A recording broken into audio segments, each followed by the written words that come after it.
blessée et trahie, la compagne de l'amant de Delphine Jubilard avait adressé plusieurs SMS à l'infirmière le jour de sa disparition en décembre 2020.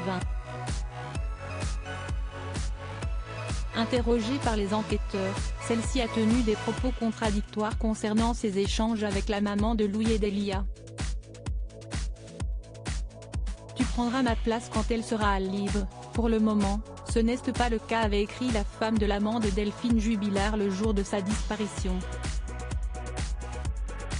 C'est en effet le 15 décembre 2020 que celle-ci découvre que son compagnon a une relation extra-conjugale avec l'infirmière de 33 ans. Entendue par les enquêteurs, elle a révélé avoir passé un pacte avec Delphine, celui de ne pas contacter son homme, le temps des fêtes de fin d'année. Même si Delphine avait accepté ce pacte, elle ne l'a en réalité pas respecté puisqu'elle a envoyé des SMS à son amant le soir même, dont un selfie pour lui souhaiter une belle nuit. La compagne de l'amant de Delphine aurait également montré 2 SMS échangés avec la maman de Louis et d'Elia disparus dans la nuit du 15 au 16 décembre 2020 à Cagnac-les-Mines. Pourtant, après une enquête approfondie sur le téléphone, les enquêteurs auraient comptabilisé 27 communications dont 22 SMS, le 15 décembre. Une découverte qui contredit donc les propos de la compagne de l'amant de Delphine. Il y aurait donc un différentiel important entre le nombre de communications enregistrées sur son téléphone et celui figurant sur le procès-verbal répertoriant l'ensemble de ces échanges. Rapporte la dépêche. De plus, l'analyse des relevés téléphoniques de la compagne de l'amant de Delphine fait mention de 145 appels téléphoniques, vers un numéro inconnu, entre le 14 décembre, minuit et le 16 décembre à 14 h.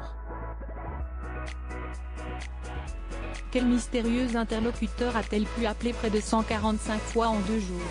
Mea Larry, l'un des 3 avocats pénalistes de Cédric Jubilard, a fait part de ses doutes quant à l'innocence de la jeune femme dans cette affaire. Je ne dis pas qu'elle ait fait quoi que ce soit, mais pourquoi ne pas vérifier? Elles auraient signé un pacte entre elles, que Delphine s'est empressée de violer. Et si, en plus de sentir trahie, la pauvre épouse de l'amant se sentait humiliée? Aucun acte n'a été réalisé pour consolider ou écarter cette hypothèse.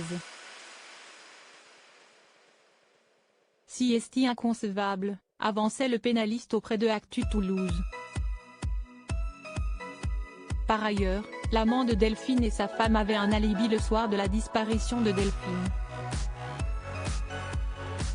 Ils ont affirmé aux enquêteurs qu'ils avaient passé la soirée du 15 décembre 2020 ensemble et s'étaient couchés aux alentours de 22h30. L'intégralité de l'article concernant la compagne de l'amant de Delphine Jubilard est à retrouver sur la dépêche.